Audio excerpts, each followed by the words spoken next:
Labadiena, džiaugiuosi galėdama vėl su jumis pasveikinti Panevėžio Lietaus vaikų tinklalaidėje. Tai erdvė, kurioje kviečiame visus pasikalbėti kitaip apie žmonės, kurie kuria bendruomenės, padeda kitiems ir drąsiai kalba apie tai, kas dažnai lieka viduje. Taigi šiandien aš jūs sveikinu ne iš Panevėžio, o atkeliavau ten, kur emocijos susitinka su kūryba. Į Birštoną, į mokymus Inside Out. Ir į pokalbį pakviečiau žmonės, kurie jau daugelį metų padeda jaunuoliams augti, atrasti save ir kalbėti garsiai apie tai, kas skauda ir džiugina. Mano svečiai Aistė Rutkauskienė ir Vladas Polevičius. Abu treneriai, ne sporto treneriai, proto treneriai pasakyčiau, Erasmus Plus konsultantai, kūrėjai, mentoriai, žmonės, kurie įkvepia kitus.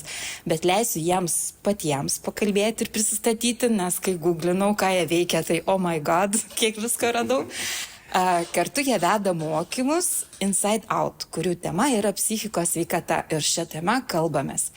Kad tai ne gėda, o būtinybė apie tai kalbėti. Taigi, labas Aistė ir Vladai. Labas visiems. Labas, malonu. Tai ir pradėsiu nuo tokių pagrindų, pačio pirmo klausimo, nuo istorijos.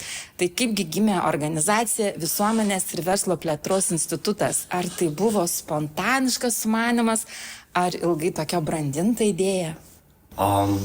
Ir brandinta, ir spontaniškai gimė. Tai šią organizaciją įkūrėme mes kartu su Aiste prieš dabar jau, sakyčiau, 8 metus, kai atsirado galimybė, vėlgi dirbome mes ir anksčiau su jaunimu dirbančiais asmenimis įvairiose srityse, bet kažkaip atsirado galimybė vėlgi finansavimą gauti pagal projektą, dirbti būtent su tais jaunuoliais, kurie yra aktyvesni savo miestuose. Tai mes sugalvojame idėją, kaip būtų galima stiprinti būtent įvairiuose regionuose, nuo Marijampolės iki Zarasų, Klaipėdos, Jonavos ir tą mūsų idėją patvirtino. Ir mes turėjome tokį 3 metų įsipareigojimą ir tai buvo pati pradžia įstaigos, kad stipriname aktyvių jaunuolių dalyvavimą, jų nuomonės išsakymą, jų būrimą kartu ir atstovavimą skirtingose vietovėse.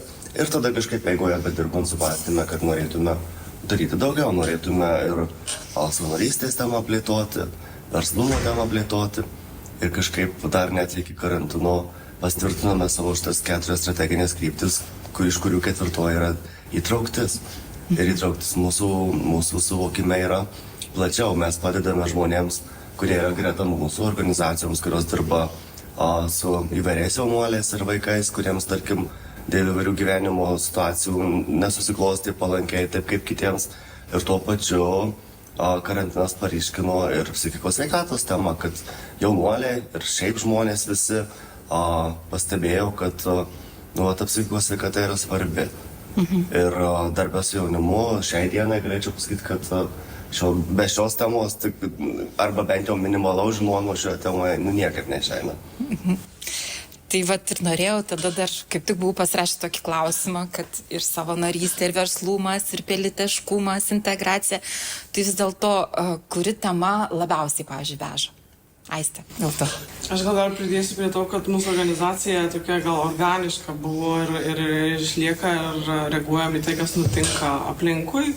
Ir vat visos tos temos jos yra išgrynintos, nes jos neina kažkaip vertikaliai, jos yra horizontalioj padėtyje, nes mes dirbam su žmonėm. Kas tuo metu yra aktualu žmonėm ir mūsų išgrynintos temos yra šitos ir kas yra aplink mus, ten yra svarba. Kuri tema yra aktualiausia, įdomiausia, sunku labai pasakyti, nes aš manau, kad jos yra tokios besikeičiančios ir banguojančios, nes jeigu paimsim ten verslumas, jeigu nepažįsti savęs, nežinai, kas esi, nesijauti saugus, arba ten kažkas aplink verkia, nepavyks daryti verslumo ar ten būti kūrybiškam, tai jos gal štai nupiešiau tokias kaip bangas. Vienu momentu yra ten, jeigu mes daugiau dirbam ten dabar su karjeros planavimu, tai bet vis tiek mes paliečiam tą temą savęs pažinimą. Kur aš turiu, ko aš noriu. Užduodant tokius klausimus visada atsimuši į tą emocinę sveikatą. Tada, planuojant ateitį, tu turi būti kūrybiškas ir galvoti apie tai, kokios specialybės bus reikalingos. Ir jos tokias kaip bangas galėčiau piešti, tą tokį paveikslą dabar įsivaizduoju, kur bangos judančios ir jos viena per kitą lipa. Ir mes organiškai reaguojam, nes mes šalia dirbam su jaunais žmonėm, mes dirbam su tais, kurie dirba su jaunais žmonėm. Ir patys organizuojam stovyklas, kad pajustume, kuo gyvena jaunas žmogus. Ir į tai reaguojam. Mums patiems yra labai įdomu naujovės, važiuojam, gilinamės, bendraujam ir taip ir vystosi tos temos. Tiesiog aš išdrįsčiau paminėti tą žodį organiškai. Vladas jau atsakė į klausimą, kiek jau čia metų, jau 10, virš 10, ne, jūs čia kartu? Kartu tai jau skaičiavom 8 metus, bet dar ta tokia ir individualioji patirtis. Šią dieną esame tame taške, bet tas augimas vyko pradžioje skirtingai. Aš irgi augau ir jaunimo organizacijose ir pats važiavau, dalyvavau įvairiuose projektuose, iniciatyvose, tada gavau atsakomybės jas kurti, lydėti ir taip truputėlį augo. Iki to momento, kol susitikom su Aiste, tada kartu padirbom porą metų ir tada po kurio laiko sugalvom, kad gerai norime dirbti savarankiškai ir kurti tą gėrį draugę. Aš atėjau tuo momentu, tai atėjau iš kūrybinės srities. Organizavau parodas, užsiminėjau menu, tada sugalvojom, kad reikia daryti su vaikais stovyklas meninės, bet pajutau, kad man yra įdomiau tas labiau suaugęs jaunimas, kur galima spręsti, padėti, bet kūrybiškumas visada eina šalia kartu su mumis, nes bet kurioje srityje reikia, bet kažkaip kitaip. Man kūrybiškumas tai yra neatsiejama dalis mūsų darbo. Taip. Net ir rašant projektą ar darant programą, tai visada pagalvoju, kaip kitaip, o ką dar? Aš atsimenu vieną tokį pokalbį su tokia finansininkė, buhalterė. Ir mes irgi šnekėjom, tai buhalterija, čia jau visai ne kūrybiškas darbas, bet sakau, come on, viena daro grinai palei taisyklės, o kita sugalvoja vis kaip kažkaip palengvinti savo darbą, kažkokias naujas struktūras, kažką, tai irgi jau kūryba, jeigu kažką tu padarai negrinai pagal parašytą sąrašą, jau yra kūryba. Taip, tai mūsų darbė tas, aš vis esu pabaigusi kaip informatikos studijas. Tai pas mane visada yra tas loginis ir kūrybinis mąstymas judantis kartu, tai ir padeda ir trukdo, kai jie nori laisvės, bet logika sako, kad reikia taip. Bet tuo pačiu aš manau, kad tai yra labai, labai geras dalykas, kai dėstai programas ir matai, kaip veikia ten grupės dinamika. Tai tiesiog, aš sakau, viskas yra bangom, juda, viena svarbesnė tema išlenda, kažkas nukrenta ir tas organiškas judėjimas, aš manau, kad mus lydi kiekvienoje dienoje. Aš jeigu galėčiau papildyčiau dar ir šitą sritį, nes mūsų darbe reikia to tokio ir gyvo bendravimo, bet būna ir tie tokie, kaip ir minėjote, buhalterija ir dokumentai. Ir kitą kartą tie, kas dirba su mumis, ar tai būtų mūsų partneriai, ar organizacijos, ar iš vyriausybės įvairios ateinančios agentūros, valstybinės, žino, kad mes visą laiką klausime, o kodėl to reikia. Pas mus nebus to tokio, kaip savaime suprantama, kad tai reikia daryti ir kiek reikia gyvendinti projektus, tai kartais būdavo rašyti dokumentą patvirtinimą, kad patvirtinu, kad buvo parašas. Ir aš visą laiką klausdavau, o kodėl to reikia? Ta prasme, kam dabar užsikrauti biurokratiją? Tai va tie, kas dirba su mumis, visą laiką žinau, kad mes būsim tokie, kur klaus dalykus, dėl to, kad mums atrodo, kad jeigu yra logika, jeigu reikia, tai žinoma reikia, bet visą laiką tas toks bus, paaiškinkite, padėkite suprasti, nes mes dirbame su žmonėmis, kuriem šiais laikais jaunuoliams neišeina tiesiog pasakyti reikia. Jiems visą laiką priežasties prasmės, kam to reikia, kad aš dirbu, skiriu laiką ir valandas. Tai va tas kūrybiškumas, bet tuo pačiu sugebėjimas mąstyti logiškai ir suprantamai, kad neapsikrauti.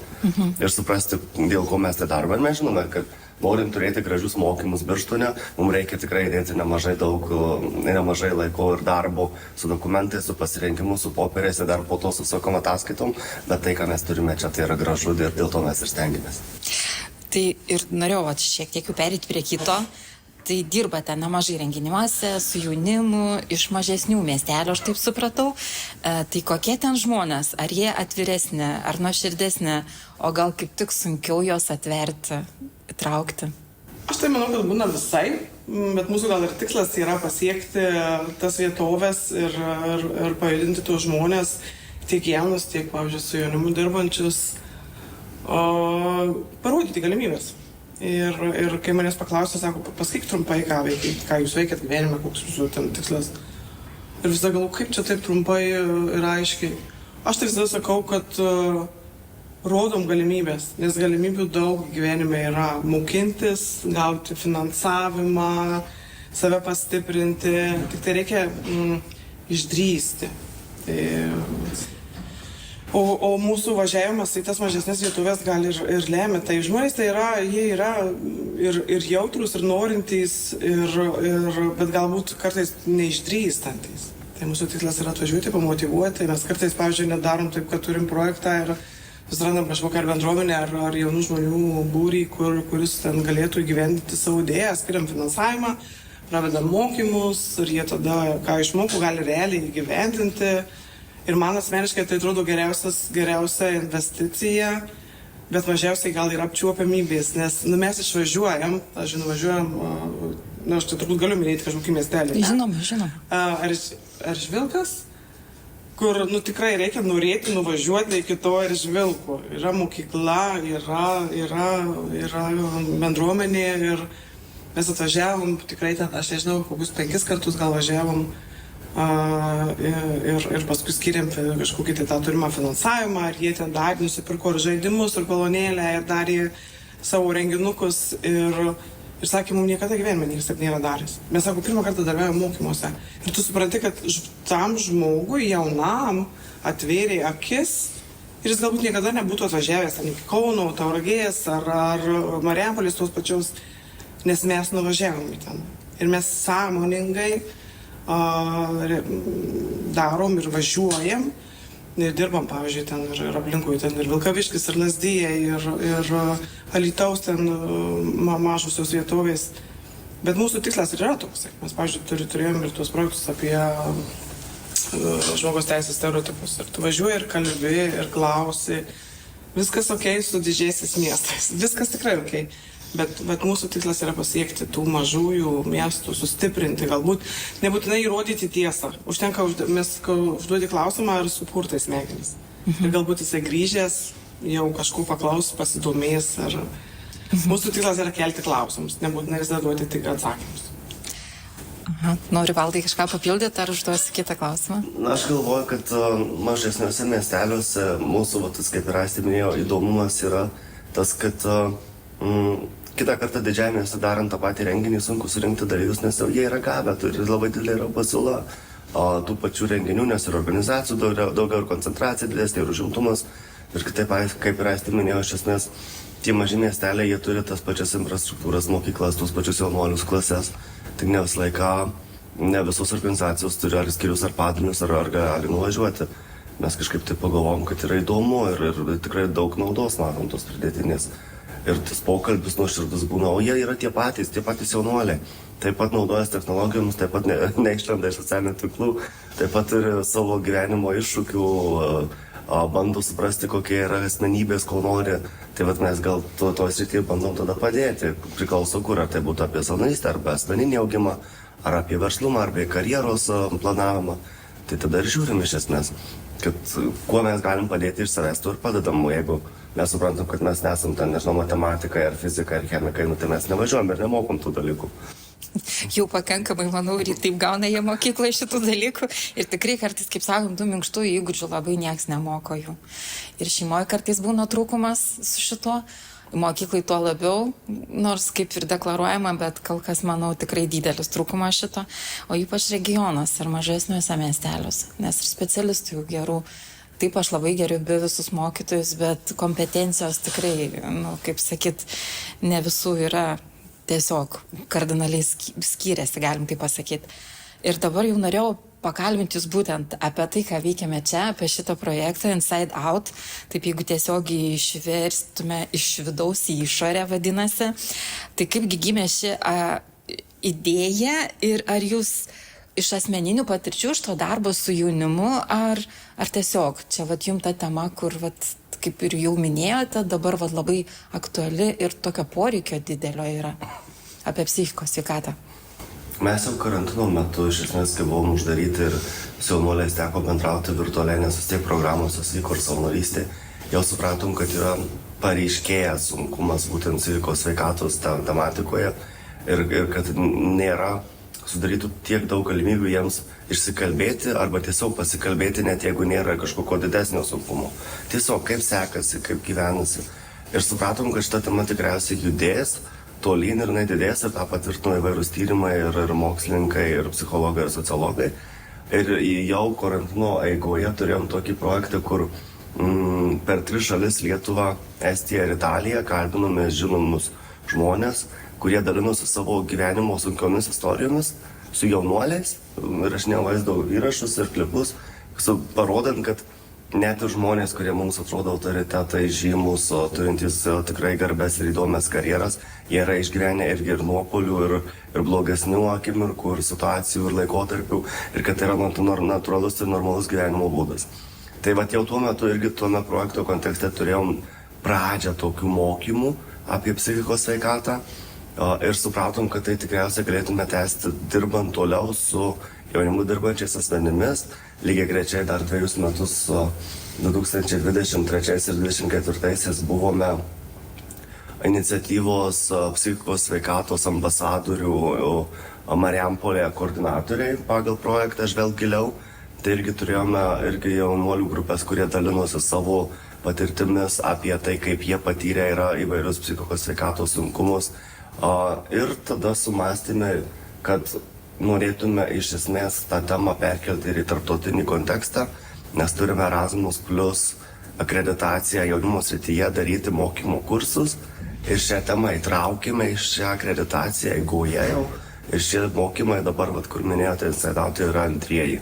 Ir pernai metų patirtis ir tai, ką dabar turime čia Birštone, rodo, kad poreikis yra didelis, svarba yra labai aktuali, kalbėti apie emocijas ir apie tai, kaip mes, dirbdami su jaunuoliais įvairiuose kontekstuose.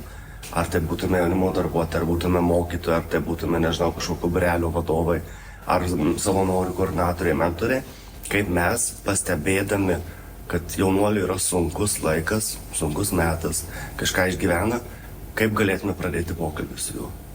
Nuo ko pradėti, nes mes nesam psichologai, mes nesam pataisytojai tos situacijos, bet mes esam tie suaugę žmonės, kurie gali pradėti pokalbį, kuris tuo metu jaunuoliui būtų labai svarbus ir aktualus ir reikalingas. Aš tik tai gal pridėsiu, kad visiems žinoma gal ta teorija, kad fizinių kūnų mes jau kaip ir turim žinių, kaip galim rūpintis. Gerti vandenį, atsikelti, laikytis disciplinos, ar sportuoti, ar ką dėti į burną, ko nedėti į burną, bet rūpintis savo tą emocinę sveikatą, man atrodo, dar tik pradedam. Ir tas poreikis yra labai aiškus, labai daug, kaip ir Vladas sakė, atsiskleidė po COVID-o, tos pasiekmės tikrai dar yra dabar, aš manau, kad jos ir tęsis ganėtinai ilgai. Ir tai vėlgi iškilo organiškai, dirbant su būriu jaunų žmonių ir net tais, kur mes turim organizacijas, kurios dirba su savanoriais. Ir kaip COVID laiku pradėjau skambinti, o tai ką mums daryti, kaip mums elgtis ir galvoju, tai aš irgi lygiai taip pat pirmą kartą, man irgi lygiai taip pat yra pirmas kartas. Ir supratom, kad reikia to pastiprinimo, reikia pastiprinimo mums, reikia pastiprinimo žmonėms. Ir kad pirma turi būti pats tvirtas, kad galėtum padėti kitam. Ir va taip pamažu žingsnius vėlgi išaugo į tai, mes dirbom ir su tarptautiniais savanoriais, turim ir daug žmonių, kurie savanoriauja, ir tada yra mentoriai, tada yra kuratoriai. Ir nenori, ta emocinė sveikata yra visada šalia. Darbe, drauguose, šeimoje, savanorystėje. Tiesiog tie klausimai kyla ir jų neįmanoma atskirti, kad dabar aš čia būsiu tik taip, o dabar būsiu kitaip. Viskas susimaišo. Žiūrim, sprendžiam, neužkliūvam, judam toliau. Ir ieškom tų būdų stiprinti žmonės, rūpintis, neatsidurti jau to žemojo riboje, kai jau viskas nebegaliu. Tai aš visada sakau, pajauskim, kur yra riba. Jau reikia eiti pamiegoti, reikia pailsėti, reikia pabūti vienam, reikia pasportuoti, išeiti viską. Kaip visą tą išvystyti, kaip ir fiziniam kūnui, taip ir tam emociniam, reikia pasirūpinti tų. Išsivalyti konteinerį. Taip, labai verta, nes kaip prisikaupia šiukšlių, irgi reikia išpilti. Taip, dar vieną posakį irgi visai nesenai girdėjau, paskaitas tokias klausiau ir Tai ten toks irgi mentorius dalina savo patirtimi ir su psichologija viena, kai sako, man pasakė, sako, kas man labai paveikė. Sako, uždarytas kambarys prasmirsta. Tai vat, labai mums reikia to mokytis. Mokytis reikia ir aš net kažkada klausiau kažkokiu tai architektų ir psichologų, aš dabar neatsimenu tikrai, bet jie labai davė pavyzdį, kai sako, yra kuriami visi ofisai, visi namai. Sako, koks svarbiausias yra dalykas, kada gali žmogus įsikelti, kai yra tualetas. Jisai, kur gali nuleisti vandenį. Tai lygiai tas pats su emocijom. Tu turi išmokti jas paleisti, atidaryti, nuleisti, išsivalyti, išsivėdinti, uždegti žvakę. Tokius labai subuitinotus pavyzdžius, bet taip ir yra. Jeigu mes kaupiam, neišsivalom, mes būnam pikti, visas pasaulis blogas. Aš nesakau, yra daug nuo mūsų veiksnių nepriklausančių, kur tikrai mums daro įtaką, bet kas nuo mūsų priklauso, tą mes galime daryti ir patys. Bet to reikia mokintis. Net ir mums. Visi veda mokymus, mes mokinamės kartu su dalyviais. Tai sugrįžtant šiek tiek prie ir šitų mokymų, tai ką galėtumėt pasakyti, su kuo dalyviai iškeliauja, pavyzdžiui, daugiau ar kažkokie išmokti metodai, ar kažkoks tiesiog pabuvimas, nuotykis, o gal daugiau ir savęs pažinimas? Ar viskas net ir kartu dažnai vyksta? Aš tai manau, kad gal net viskas kartu, nes vis tik tu būni, pavyzdžiui, šiuo atveju yra 10 šalių. 24 įvairaus amžiaus žmonės, nuo 20 iki 50 viršaus. Tai jau vien tik tai pasako labai daug, kad kiekviena kultūra turi savo ten kažkokius tai nusistatymus, taisyklės, amžius, patirtys. Duoda metodus, kuriuos adaptuojam grupės procesam. Tai jie pažįsta save, dirbant grupėse, tose kultūrose ir išsiveža, žinoma, konkrečius metodus, kuriuos gali taikyti savo darbe su jaunais žmonėms, savo kolektyvuose net gali išbandyti kai kurios dalykus. Bet tu pačiu ir sustiprėja, ar pažinė gal biškį save, ar pagalvoja, arba prisiminė netgi, kad, šitą žinojau, bet buvau pamiršęs, nes, kaip ten sakosi, pakartoji ir žinai, ir reikia, kad taikyti, nes viskas yra daroma, kas kiekvienoje dienoje maži žingsniai, galų galia tai atsiliepia ilgalaikiam procese. Stebuklų tikrai negalim padaryti per tas 6-7 dienas, bet prisiminti, užtvirtinti, iškelti klausimą, ieškoti medžiagos toliau, aš manau, tikrai išvažiuoja ir po tų tokių būna, kur ateina, aš sako, niekada negalvojau, kad taip gali būti, bet taip yra, sako, ačiū, kad priminėte. Tai, man tai to užtenka, tokių priminimų. Man irgi pačiai vakar buvo atradimas, kai aš galvojau, kodėl aš nemėgstu skambinti. Pavyzdžiui, Aleksas sako, jam patinka skambinti, o aš nepatinka. Ir tas žaidimas, kurį sėdėjom nugarom, ir aš taip nejaukiausiai jaučiausi. Ir paskui, kai sako, čia tokia imitacija, kai kalbi telefonu. Wow, gal aš ir nemėgstu. Nes man kažkoks, tikrai, kai aš nematau žmogaus, man, pavyzdžiui, nėra motyvo kalbėti, kažkaip atrodo, nesijaučiu gerai. Arba, tiesiog nėra temos, pasakiau faktus ir viso gero. Bet taip, per pačius mažiausius pavyzdžius mes suvokiam, o kai ateina suvokimas, mums yra lengviau su tuo susitaikyti, judėti toliau, padaryti kažkokį sprendimą, kažkokį žingsnį į šoną ar į priekį. Ir tai yra, suvokimas yra didžiausia, mūsų tikslas yra suvokti, apie ką aš esu, kodėl mane tai trigerina, kodėl man tai patinka, kodėl nepatinka, ar man reikia su tuo kažką daryti, ar man tinka taip, kaip yra. Kai suvokiu, kas aš esu, kodėl aš esu ir kodėl mane tai veikia, iš karto galima su to kažką daryti. Kai aš tai neigiu arba nematau, aš negaliu nespręsti klausimų. Vladai, gal kažką nori pridėti? Aš galvoju, kad mes, kai rengiam mokymų programas, mes niekada nežinom iki galo, kokie yra dalyviai. Nes yra 24, kaip Aistė minėjau, skirtingų kultūrų, skirtingų patirčių, bet mes esam pasiruošę vis tiek maždaug apie ką tai bus. Tai vis tiek tema yra susijusi su emocijoms, psichikos sveikata, darbas su jaunimu vienaip ar kitaip. Ir kiekvienas dalyvis po šių mokymų kursų, po šios savaitės įsiveža tai, kas jam arba jai yra aktualiausia. Vieni prisiminė emocijas ir buvo nustebę, kad jų yra keli šimtai ir nežinojo. Kiti prisims metodą, kur galės pritaikyti savo darbę su jaunimu grupėse.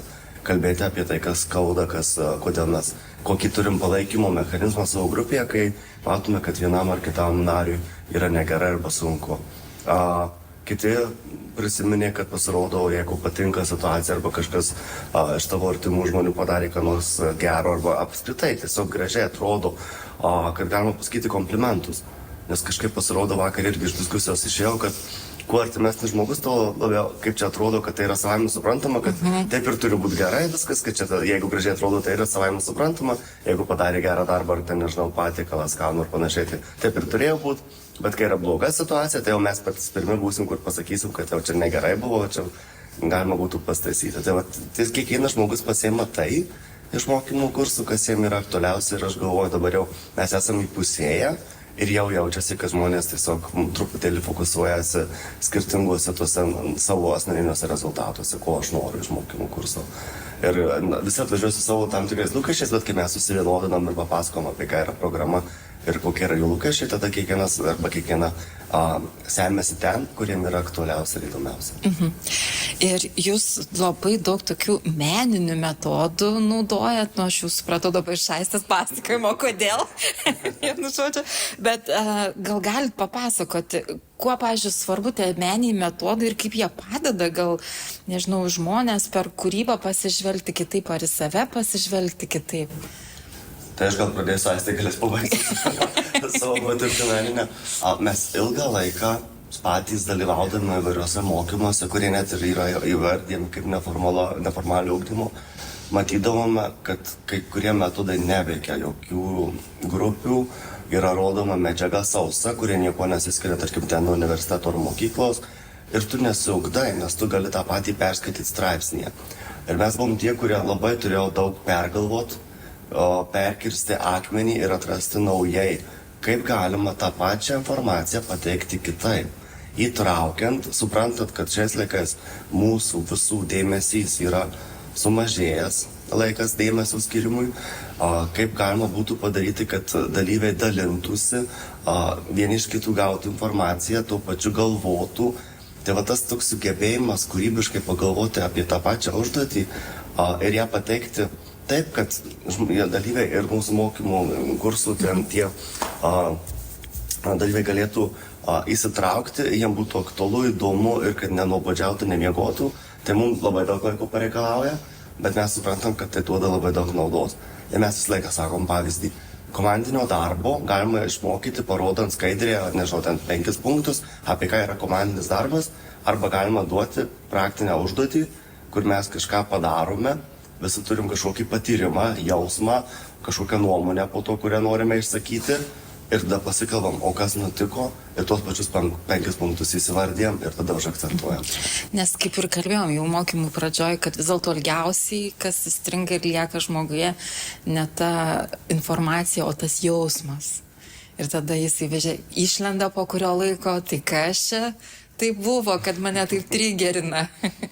Taip, ir aš galvoju, kad man tai natūraliai yra tas toks vidinis gal interesas, kad žmonės paveikti ir jie prisimintų. Tai va, tas yra atrastas per jausmą ir mes tikrai ilgai link to ėjom ir labai įdomu asmeniškai man stebėti žmonės, kaip jie, kokie jų veidai ir kaip jie jaučiasi, kai daro užduotis. Kai yra laiko, aš visada ir vakar, kai darėm tuos momentus, aš labai stebėjau, kaip žmonės reaguoja kūno kalba į tai, kas vyksta. Nes, ką jūs sakote, yra viena, o kūno kalba pasako, nežinau, kiek kartų daugiau negu žodžiai.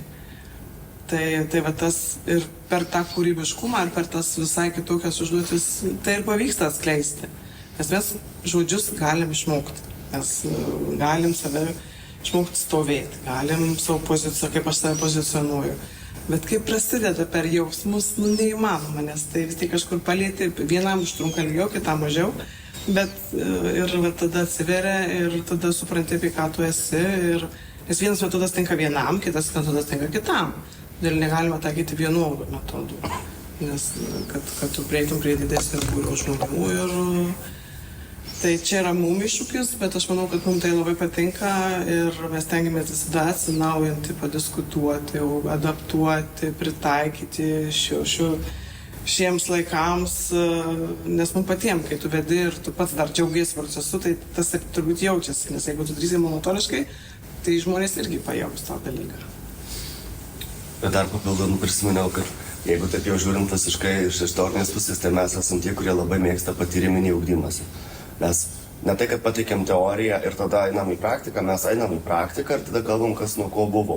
Tai yra tie užsiėmimai, apie kuriuos kalbėjai pati, kad ir atrodo kūrybiški. Mes žiūrėdami iš šono, mes matom, kad užsiėmime, veikloje atsiskleidžia visą tai, kas yra aprašyta vadovėliuose apie grupės dinamiką.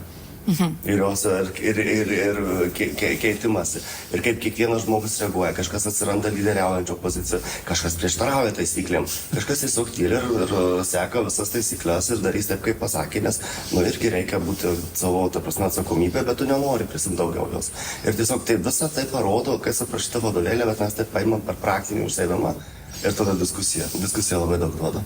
Ką mes kalbėjome su jaunuoliais, kad vien tik tai teorija nieko neduos, nes jie neatsimins informacijos, vien tik tai patyrimas irgi nieko neduos į savęs, nes tada gausis toks pažaidimukas.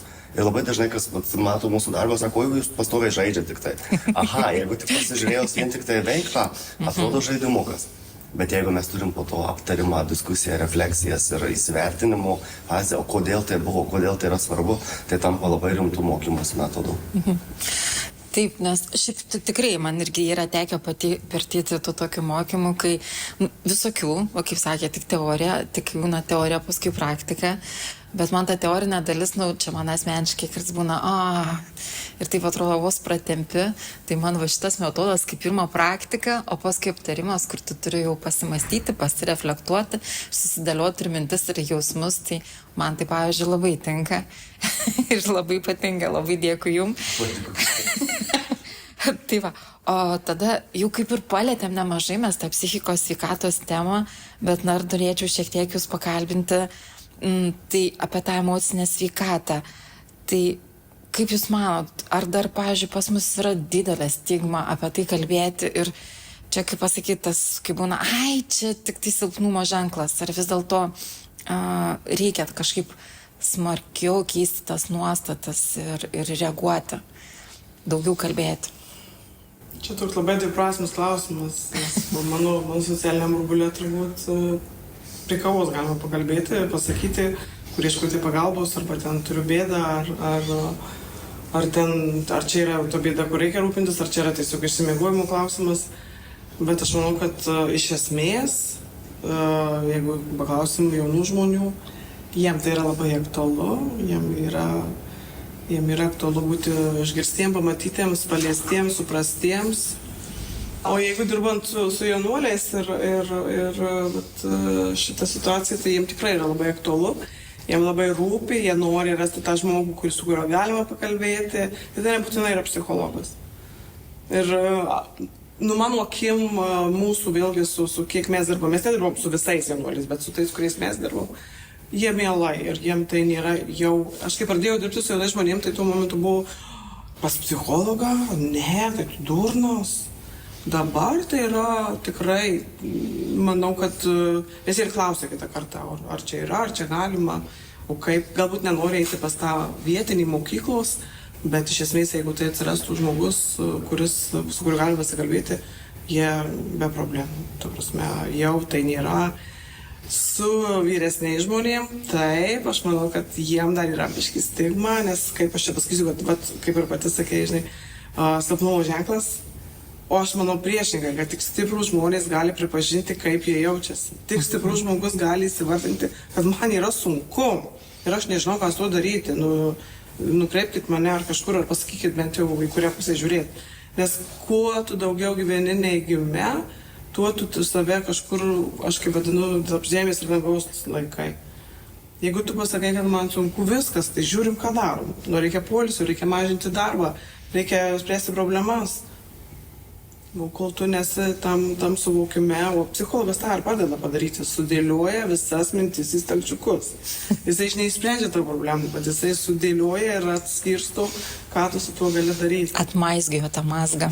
Tikrai taip, ir kai buvo, pavyzdžiui, kovidas, aš pati net pasinaudojau tą situaciją, paskambinti ir pakalbėti, ir man atrodo, ar po vieną ar po dviejų kartų ta psichologija sako, dar reikės tavo ar ne? Sakau, žinau, kad jau nebe. Nes aš kaip pradėjau kalbėti, man, per tą kalbėjimą tu išsikalbėjai, ir tu viskas pasibaigia. Ir tau jinai nesiūlo, nei sprendžia, bet jinai išklauso ir uždavinėja tam tikrus klausimus, kur aha, ir tai nesuvokimas. Ir mano didžiausias ir visas sakyti, neužsidarykit, kalbėkitės, nes kartais užtenka tik pakalbėti. O po kalbėjimo, jau kai suvoki, gali imtis kažkokiu tai priemonių. Tai dar toks klausimėlis provokuojantis gal šiek tiek. Tai kaip jaunimo darbuotojai ar mokytojai, pavyzdžiui, atpažinti, kad tikrai jaunuolis, pavyzdžiui, išgyvena krizę, kokie tie gali būti pirmieji ženklai? Gal iš savo patirties galėtumėt kažkaip pasidalintis kažkokiom įžvalgom? Mes vis laiką šito vietoj kalbam, kad tie ženklai yra universalūs. Tu pastebi, kad galbūt žmogus nenuotaiko arba nekalbus, bet prieš tai reikia pažinoti tą jaunuolį, su kuriuo dirbi.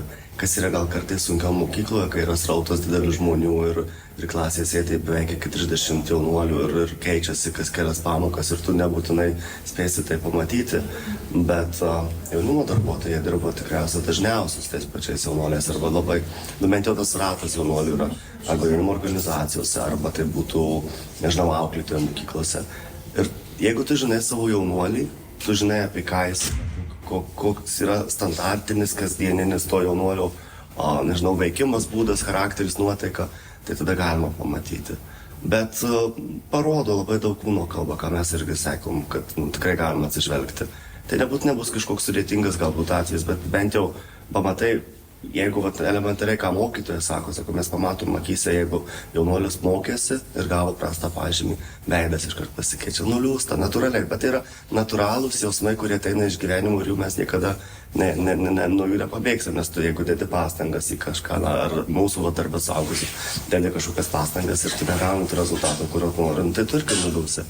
Tai mūsų vis laiką patarimas yra pažinoti savo jaunuolius ir tada jau kaip tu juos pažįsti, pamatysi. O jeigu ir nepamatysi, nekaltinti savęs. Nes nuslepia kiti tikrai ir nenori kalbėtis. Arba pasako per tokias frazes, kur jau tada gali bandyti galvoti, ar tai buvo pasakyta dėl to, kad tu nori pasirodyti tarp jaunuolių, nes dar nepamirškim priedo to visų šitų psichikos sveikatos temų, jų santykių dar yra ir paauglystė, kuri niekada nedingsta ir jų tas kartais toks maištavimas, prieštaravimas irgi yra. Tuo pačiu, tai mes kiek esame dirbę, tai atrodo kitą kartą pasiema tą pačią temą ir ten pasako, oi man depresija. Ir mes tada gerai, mes nenuneigiam to fakto ir mes tada klausom gerai, bet jau kas nutiko, apie ką tai yra. Man rytoj matematikos kontroleris. Aha, o sakau, tai jeigu bus jau po kontrolinio, tai nebus depresijos. Tai jau ne, nes jau bus praėję. Tai gal mes tada klausom, tai viskas gerai, tu įsivardai savo jausmą, bet gal tai nėra depresija, gal tai yra tiesiog jaudulys arba nerimas. Gal, bet tai nežinau, sako čia. Ir kartais tam tikri žodžiai tampa labai populiarūs jų tarpe. Bet mes vis tiek sakom, gerai, kad jie įsivardyja jausmą. Nebūtinai gerai, kad tas jausmas kartais būna netiksliai įvardyjamas, nes savoka depresija tai jau yra labai stiprus dalykas, kur ne pats savo nusistatysi. Bet tai yra tas bruožas, apie kurį, kaip minėjai, galima paimti ir pakalbėti ir jau truputį ugdyti sąmoningumą ir suprasti, kad kontrolinis, tai gal tiesiog yra jaudulys. Gal stresas, jeigu tu matematikos nemoki pastoviai ir tu žinai, kad dar vieną kartą nebegausi. Aš tik gal papildysiu, nes prisiminiau dar, kaip ir sakai, kompromentuojantis klausimas toks. Tai kompromentuojantis yra atsakymas, nes stresas, matematika, mokyklos santykiai, jie neišnyksta, jie tiesiog yra kiekvienoje dienoje. Ir mūsų tikslas yra atpažinti ir suvokti, ką su tuo daryti. Ne visi tą nori daryti ir jie iš karto grįbėsi, jau iš kalbų, kas yra iš ko ateina, mes kartais dirbame ir su ta tema, kur yra psichotropinių medžiagų vartojimas. Ir kodėl tai yra? Nes tai yra greitas nusiraminimas ir greitas rezultatas. Šių dienų greitam ritme reikia greitų rezultatų. Visi pratimai, kurie stiprina emocinę sveikatą, jie tavęs nesustiprins čia ir dabar. Tai yra procesas, tai yra disciplina, tai yra kažko tai laikymasis. Ir va čia jau yra ta kita tema, kurios aš vadinu šitos temos atšaka ir jinai yra labai sunki, mes kartais su ją susiduriam ir bandom suvokti. Už tai yra dar vienas, kodėl mes dirbam su šitą temą, kad tai yra stiprinti, kad mažėtų šitie dalykai, nes jaunimas atvirai kalba, kodėl jie vartoja, kodėl jiem to reikia. Kiti, taip, tai nėra vienas atsakymas, bet tai yra vienas iš atsakymų. Jis yra greitas rezultatas. Kaip tu nori tapti sportininku, tu turėti sporto salę, laikytis kažkokius tai dietos, eiti su treneriu, tai čia su emocinė sveikata lygiai taip pat. Tai nenutiks stebuklas per vieną dieną. Kažkokį metodą turi įsisavinti metodą mes žinom, kiek laiko užtrunka ir kiek laiko reikia su tuo dirbti. Taip ir yra. Tai čia emocinė sveikata yra kasdienoje, rezultatas ir nuosmukiai yra galimi, bet su tuo dirbti yra labai daug prasmės. Tai iš jūsų pasakojimo tai supratau, net ir iš karto atsakymai įvyko į mano 2 kitus klausimus, kad vis dėlto ne viską mums reikia taisyti, nes kartais, kaip ir sakėt, parodyti vis dėlto suvokimą, kad kas tai yra ir kad tu gali pats išsispręsti. O kitas dalykas tai, kad vis dėlto, kaip ir tos treniruotės, tai tu nori savo kūną ten sustiprinti ar numesti svorio, tai tu reguliariai turi tą daryti, tai užtruks tikrai pusę metų, gal ir kelis metus, tai lygiai taip pat su psichikos sveikata niekas nesigrauna čia ir dabar, o taip mūsų vartotojiškam pasauliu, tas toks greito rezultato, ypač kai juos ir spaudžia ir mokykla, ir tėvai, ir bendramžiai, kažkokia aplinka ir viskas susideda ir tada norisi labai greitai to atsipalaidavimo. Taip, šitoje vietoje gal noriu paminėti tą atsparumo ugdymą. Aš kaip visada įsivaizduoju tą, kaip gripas yra paišomas su tom pažom ląstelėm, kur tavo imunitetas tau meta, o jisai sako, ne, tu čia dabar negyvensi ir čia nebūsi. Taip ir čia, mes negalim pabėgti nuo emocijų. Mes turim jausti, mes jaučiam, mums daro įtaką oras, vykstantis dalykai kaiminėse valstybėse ir visur kitur. Šeiminiam gyvenime, mokykloje, nežinau, visai kitaip. Mes vieni esame jautresni, kiti esame atsvaresni, bet mes galime tą ugdytis savyje ir su draugais, su kolegom, su aplinkiniais. Tai man tai yra apie tai, kad ugdytis atsparumą. Bet būti jautriems ir empatiškiems tai, kas vyksta aplinkui. Tai pabaigai norėjau tokių prie smagesnių, gal ir gražesnių dalykų dar prieiti. Tai jau tiek metų dirbat su jaunimu. Kas jums vis dėlto įkvėpia? Gal turit kokią smagią istoriją ar kažką prisimenat, ką galit pasidalinti? Kodėl vis dėlto jūs vis dėlto čia? Aha, tai mes visai sakom, kad mūsų darbė mes kelių netiesiam ir pastatų nestatom ir sunku pamatuoti, nes apčiuopiamai labai sudėtinga. Taip. Bet per tiek metų jau yra tekę ne kartą suprasti, kad tas darbas, kurį darome, veikla yra labai svarbi ir aktuali. Ir tai dirbant su jaunuoliais, tai kaip vis laik sako, nedėkingi tie jaunuoliai, nes išvažiuoja, palieka ir kitą kartą nebendrauja. Dėkingi jie yra tikrai. Nes ne visi, bet būna kitą kartą sustinki gatvėje, parduotuvėje, visai nes nesustikom. Ir jie prieina savarankiškai, atrodo, kodėl, kas mes ten praėjo 2-3 metų, kas mes esam tokie, jie prieina ir sako, mes prisimenam, kai tą kalbėjom, kai jūs patarėte tenai, kai jūs man pasakėt, kad ten žiūrėk, galvok ir pats spręsk apie savo karjerą, nes tu pats turėsi gyventi. Ir jiems sakė, man šitas patarimas įstrigo visam gyvenimui. Arba ten kokią nors organizaciją, su kuria bendradarbiaujam, irgi ateina ir pasako, ačiū, kad pasitikėjot mumis, nes mums tai parodė, kad mes galim daryti, mes išmokom ir mes dabar ten darom savarankiškai ir jau dabar, bet jūs buvot to pradžia paskatinimo. Ir visos tos istorijos individualiai, vienas paskui kitą, tai procentas, tai iš visų žmonių, kuriuos sutinkam, tai gal yra keli procentai, bet tu supranti, kad mes dirbom ne dėl 100%, o mes dirbom dėl tų tikriausiai kelių atvejų, kuriem tai tikrai labai yra svarbu, aktualu, didžioji dalis galbūt nepasakys, bet jeigu bent jau grįžę po kokios veiklos ar po projekto ar po kurio laiko pagalvos, kad šitas dalykas, šitas suvokimas, šitas įgūdis atėjo dėl to, kad tai vyko veikloje kartu su mumis, jau mums tai yra tikrai didelis pasiekimas. Tai tos gražios istorijos jos ateina tada, kai mes tikrai džiaugiamės, kai gatvėje, nes mes vis laik juokiamės, sakom, tikiuosi, kad gatvėje neperėsite į kitą gatvės pusę, kai mus pamatysite, ne, sako, teisim pasikalbėti. Ir jie ateina tikrai, užkalbina, kitą kartą mes ten atsimanam. Taigi tiek daug jaunuolių pasisuka. Tie, kas būna mūsų pastovų savanoriai, tai mes žinom, bet ten būna iš kitų miestų, pavyzdžiui, kokio Jurbarko ar ten, nežinau, atbėga iš Akmenės, o, labą dieną, prisimena ten, mus ten tokį užduotį darėm. Sakyk, kad prisimeni. Jo, mes prisimenam užduotį.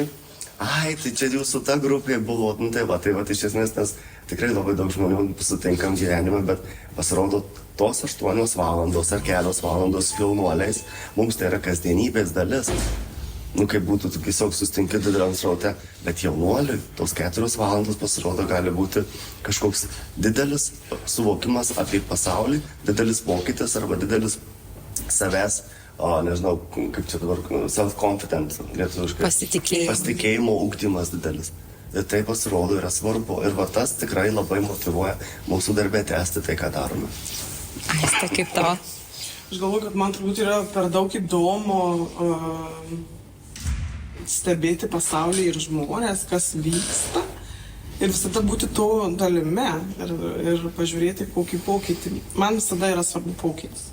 Kažkur tas pagerėjimas, tas pastiprinimas, įtraukimas, įgalinimas, nes man visada įdomu tas procesas sustiprinti ir paleisti. Ir tada po kiek laiko tu kažkur toli pamatai, kad jie žiūrėk veikia, žiūrėk, jie ten pasidarė taip, ten organizacija jau projektą pasirašė. Mes kažkiek ir to prisidėjom. Aišku, žmonės pamiršta dalykus, bet mes dirbam ne dėl to. Nes tu matai rezultatą ir man tai yra svarbu. Man tai svarbu, kad mes gyventume stipresniai visuomeniai, nes aš manau, kad kuo stipresniai visuomeniai, tuo mums patybė yra geriau ir įdomiau gyventi. Ir kuo stipresnių projektų bus, kuo stipresnių veiklų bus, tuo bus įdomiau ir tuo patys stipriau jausimės. Ir nežinau, visą laiką įdomu stebėti žmonės, veidus, emocijas, sutraukti ir pažiūrėti šitam technologijų pasaulyje, kad vis žmogus yra žmogus. Technologijos yra gerai, aš labai palaikau. Mes irgi ir įtraukiam ir tų visokių repsų yra ir dirbtinis intelektas ir tikrai galima jį naudoti, bet žmogaus galia ir žmogaus kūnas ir visi dalykai, tai yra, aš nežinau, kosminis laivas turbūt. Ir jeigu išmoktume jį valdyti taip, kaip jį reikia ir kokią galią jisai turi, tai aš nežinau, ką mes galėtume padaryti. Tai jaučiu, kad bent biškiai prie to prisidedant ir išjudinant tą potencialą. Kiekvienas žmogus turi potencialą. Jį reikia išlavinti, išlaisvinti ir sakyti, tu gali. Ir žinokit, stebuklai vyksta, kai tu pasakai, kad tu gali, nes aš sakau, vidinis tikėjimas, ta galia yra labai daug. Suprantu, kad žmonės turi problemų, turi ten kažkokių tai bėdų, bet vis tik potencialas pas vis yra. Ir jeigu kažkas, bent vienas žmogus tuo potencialu patikė, tikrai žmonių yra. Ir taip, visada smagu gauti grįžtamą ryšį, kurių kartais ir kai būna sunku, nes ir mums būna sunku, ir mes būnam pavargę. Ir kai tu negauni tuo momentu, kodėl aš tai darau? Bet tu išsimiegi ten kažkaip prasišviesini savo spalvas ir tu supranti, bet dėl to ir darai, kad tas man yra per daug įdomu. Tiesiog gera dalintis ir matyti savo rezultatus, tos užaugančius, kurie iš tikrųjų ne čia ir dabar, o apie ką ir šnekam, tikrai su laiku tik pasimato. Tai jau po paskutinį sakinuką tada. Tai ką norėtumėt pasakyti klausytojams iš vidaus į išorę, inside out? Aš tai visada sakau, rūpintis savimi, pildyti savo kibirą gražiais dalykais, kur atrasti tą vietą, kur jums gera ir nuo kurios jūs pasikraunat. Nes kai jūs busit pasikrovę, jūsų aplinkai bus naudoti geriau, nes jūs norėsit duoti. Kai žmogus turi kuo dalintis, jis yra laimingas, šviečiantis, stiprus. Kai esam pavargę, kas būna, visas pasaulis yra blogas. Tai būti kuo mažiau pavargusim, rasti tą vietą, kur pasikrauna jūsų baterijai ir galit pakrauti kitus. Nes tikrai yra tokių situacijų, kur mums reikia būti pakrautiems, ne būti kuo mažiau tos situacijos, kuris iškraunam. Tiesiog atrasti tas, stebėti save, stiprinti save ir stiprinti kitus tuo pačiu. Vladai? Aš galvoju irgi papildysiu Aistę, kad mes kai dirbam su tai žmonėmis, kurie dirba su jaunais žmonėmis, tai vis laiką irgi linkime ir skirti laiko savo. Ir kartais žinome, kad tikrai naujos įvairių veiklų užsisukame rutinoje. Ir gal ir tas darbas, ir tas sritis tokia atrodo kitą kartą jau nebeįdomi, nieko naujo, ypatingai jeigu jau porą metų dirbi. Ir vis laiką sakome skirti laiko savo, atrasti tokią veiklą, kurioje galėtume truputėlį save įdėti į tam tikrą iššūkį. Suprasti, kad dar galima mokytis, tobulėti, nes tikrai tobulėjimų ribų nėra. Mes patys važiuojam mokytis. Kitą kartą jau suprasdami, kad jau turim žinių bagažą ir galim vesti mokymus tą temą, suprantam, kad ne, norim daugiau. Ir vienu momentu tai mums nutiko su karjeros konsultavimo sritim. Supratom, kad tai bus didelis poreikis, patys važiavom mokytis, buvo nepatogu, skirti laiko reikėjo atrasti, bet mes mokomės ir tada mūsų darbas tampa įdomus ateityje. Ir tada atsiranda naujų idėjų ir kūrybiškumo įvairių situacijų galima tiesiog tada sugalvoti toj srity naujai. Tai jeigu atrodo, kad nebeįdomus darbas, rutina, pažiūrėti kitų kampų, išvažiuoti į tokius mokymus.